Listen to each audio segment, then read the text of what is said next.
All right, so we're going to, it did say solve x squared equals 10 minus 4x, but when it really means by solve, you would solve for x, and you do that because you made y equal to 0, which is your x-intercept. So let's just quickly find our intercepts. If I make, to find my y-intercept, I make x equal to 0. You can leave the original function equation by itself. We talked about how in the original problem your a value is a positive 1. Why is that important? You need to know that the very end result is your graph opens up. So it doesn't matter if when you transform the equation, if this is positive or negative, what you're doing is you're just finding those two dots that crosses the x-axis. Does that make sense? So it doesn't really matter when you're solving, you're just finding those values. But just remember that the graph opens up. Okay, so you could subtract x squared from both sides. So I get 0, because that's a positive, equals negative x squared minus 4x plus 10. And so this is my function worked out, so I shouldn't have put a 0 there, so you can make that y, or f of x. And then we're making x equal to 0. And you just recognize that y is equal to,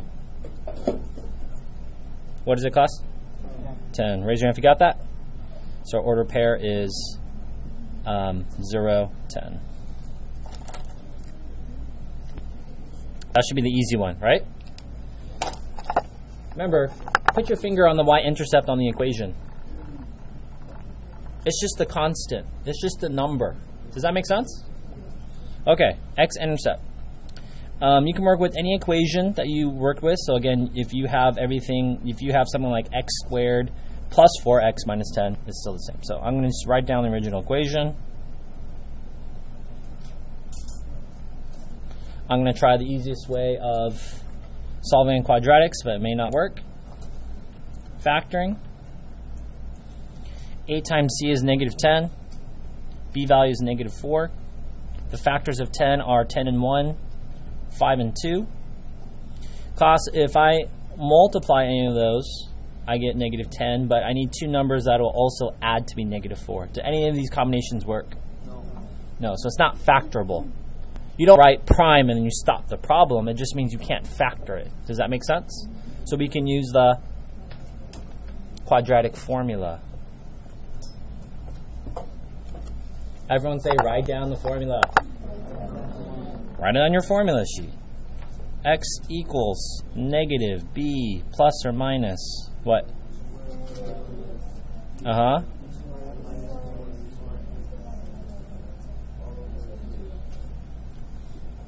So and based on my equation, I have an a equals negative 1, b equals negative 4, and my c value equals 10. Remember, when you're finding your a, b's, and c's, it has to be in standard form, which basically means that it's in descending order. A, B's, and C's will always be numbers. What are they, class? Student who wants to repeat will have like an X there. They'll write like negative 4X. That'd be wrong. Okay, you can just do all your substitutions in here. A is negative 1. B value is negative 4. And our C value is 10.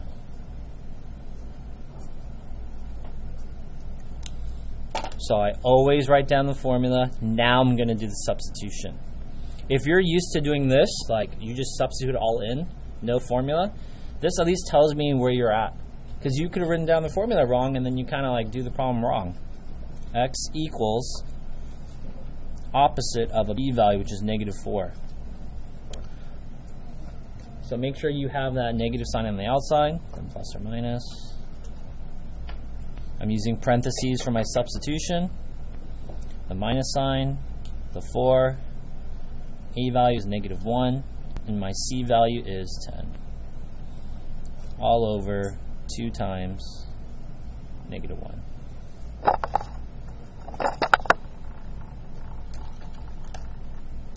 So formula, substitute, simplify. It's going to be the same thing all year long. Class, what's the opposite of negative 4? This is a plus or minus. Basically, you just leave it to the very end. Negative 4 squared. Positive 16. If you get stuck on that, use your calculator. The second part of the discriminant is just basically the numbers inside the radical here in the quadratic formula. You kind of do this all together. Negative 4 times negative 1. 4 times 10. It's 40 positive or negative. 2 times negative 1. Negative 2.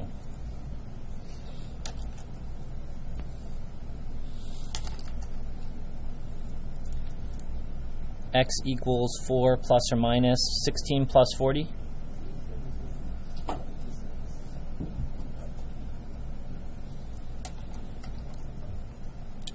Let's simplify the square root of 56. When I say simplify, that does not mean put in your calculator and get decimals. I want radicals. What are my perfect? Is there any perfect squares we can take out? No? Let's write out the factors of 56. 56 and 1. What's half of 56?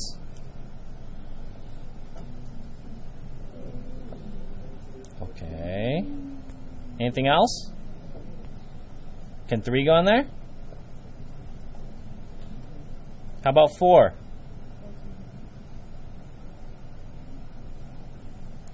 Partner A whisper to partner B, which one of these we can use to simplify? This one, right?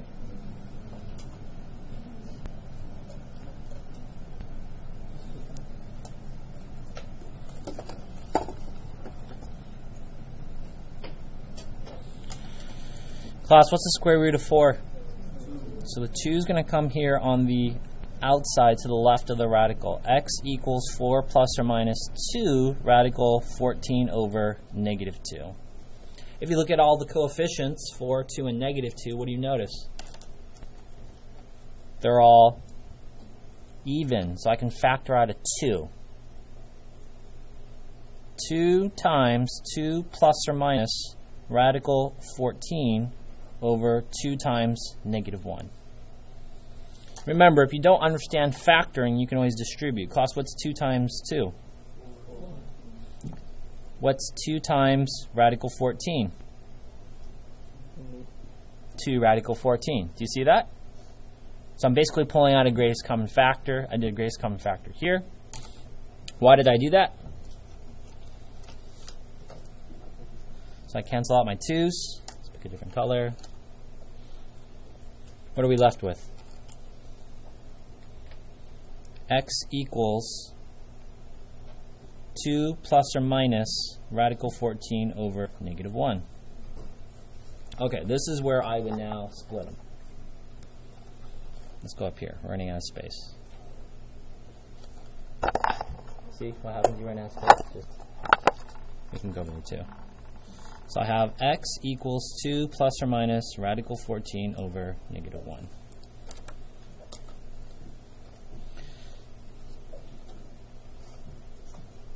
One is a plus, one is a minus. So I have x equals 2 plus, do you see this? Now I'm splitting it, radical 14 over negative 1. And over here I have x equals 2 minus radical 14 over negative 1. Okay? Remember, this means, I'll just show it to you once. The previous step before that is this. You see how they have a common denominator? Yes? So what is 2 divided by negative 1?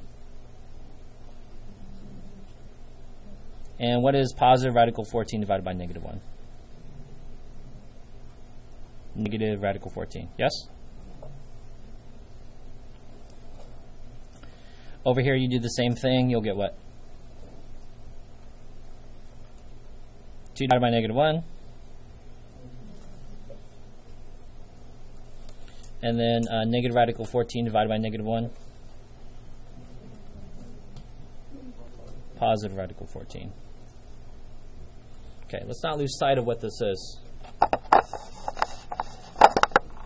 Solving for x here is our x-intercepts. It's where it crosses the x-axis. Now, this might be new to you. This is called an exact answer. What is it called, class? Read the question on the quiz or test or homework multiple times. Okay? I will say, find the exact answer. An exact answer is going to have what in here? Decimals or radicals? Do you see that? Write yourself a note. That's what an exact answer is. Now, if I want you to round, let's use our calculator to round.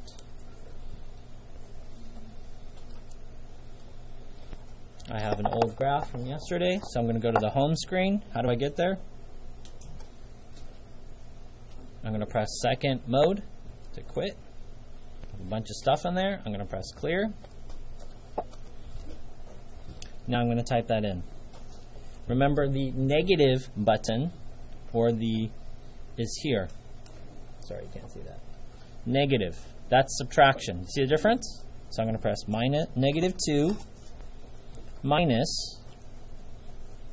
The square root button is right here. It's in blue, so I'm going to have to press second and then x squared. And then I can just type in 14. Press enter.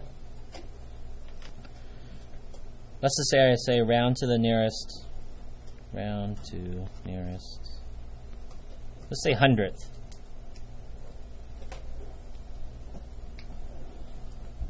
Okay, this has issues like all year long.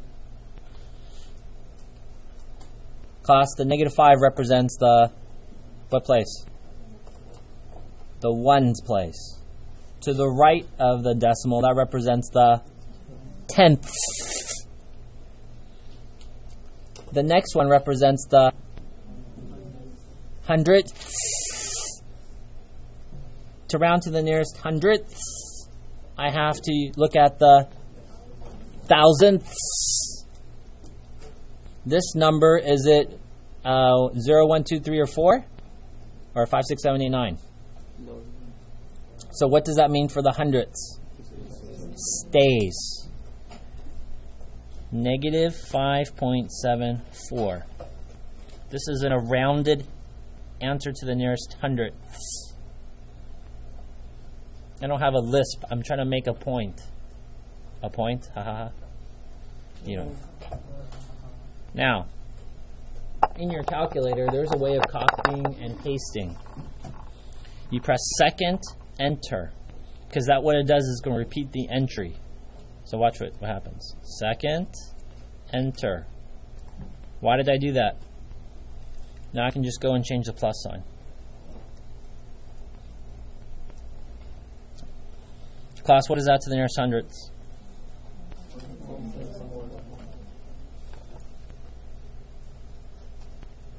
Okay, let's graph it.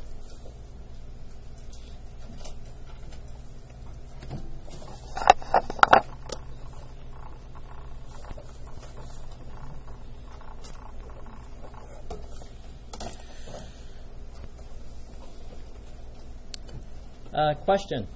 Which one is better, exact or rounding? I'd rather have an exact answer. Why do we round? It gives you number sense. It tells you where the numbers between, because you're not like, I'm not sure where -2 plus radical 14 is, but I know it's between 1 and 2, closer to 2, and I know this number is between -5 and -6, and closer to -6. Does that make sense? All right, let's graph it. So closer to -6, 1, 2, 3, 4, 5, 6, something like right there. Closer to 2, right there. You can put any of your answers on there. I recommend putting the exact one, x equals -2 minus radical 14, x equals -2 plus radical 14. I've got my y-intercept, 0, 10, 2, 4, 6, 8, 10. Uh-oh.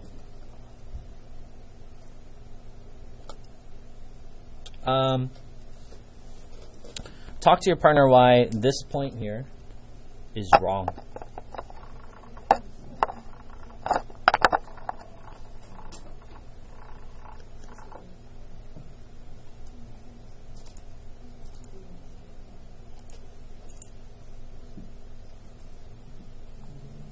Three seconds, talk to your partner. Why is this wrong?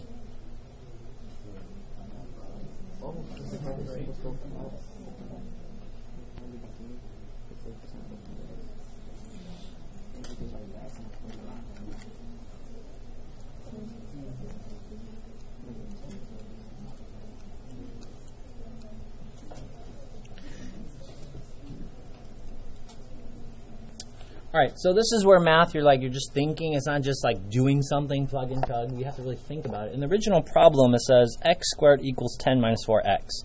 I shouldn't have transformed the equation. Because if I didn't transform the equation, we knew that your a value is what? X squared, a is positive. So the graph should have opened up. Does that make sense? Which means that I should have a minimum or a maximum? I should have a minimum. Here, I was going to make a maximum. Do you see that? So if I just put in x equals 0, that would go to 0, and that would go to 0. Then my value is what? We could have gotten that to be a negative 10. So 2, 4, 6, 8, 10. Again, so how would I do that algebraically? One way of doing that is if I kept the x squared to be positive, I can move everything else to this way. So let's try that again. Where should I do that? Over here. X squared equals 10 minus 4x. Subtract 10, add 4x. You'll get x squared plus 4x minus 10 equals, say, y. Remember, that all cancels out, and you're left with nothing. Then you can see there, that should have been negative 10.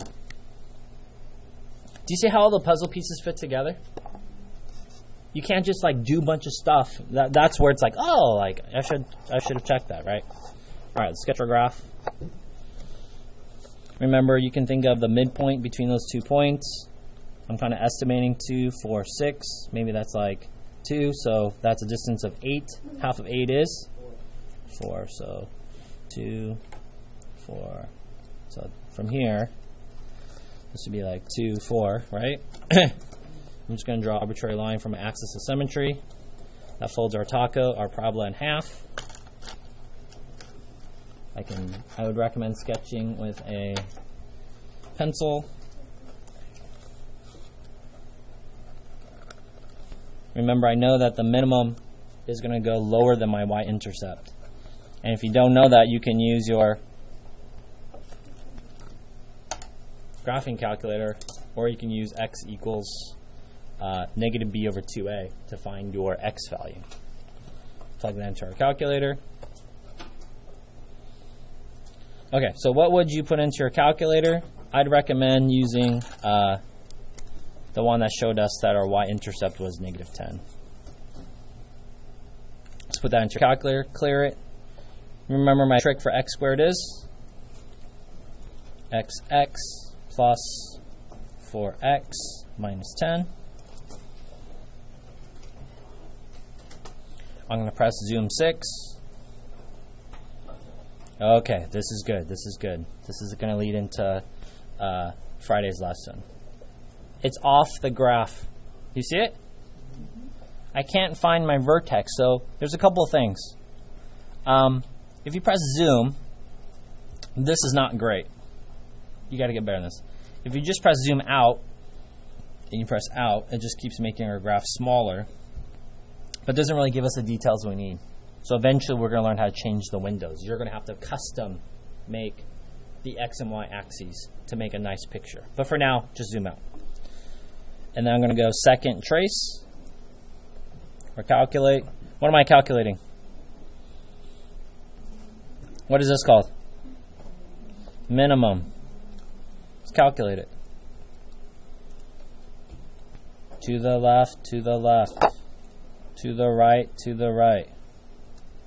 Guess exactly.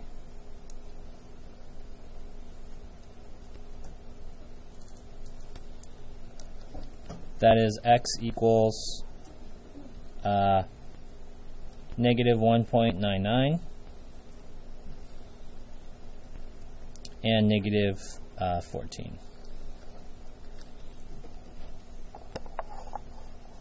Now I kind of want, I'm tempted to write negative 2, but I know that's not negative 2 because we already calculated, right? It's not negative 6 and positive 2. Do you see that? All right. So first thing you can do, just put in the calculator and then graph it. Bad. It gives you a start. I kind of want you to show me algebraically how to get all that, and then you can use your calculator to kind of double check visually or graphically.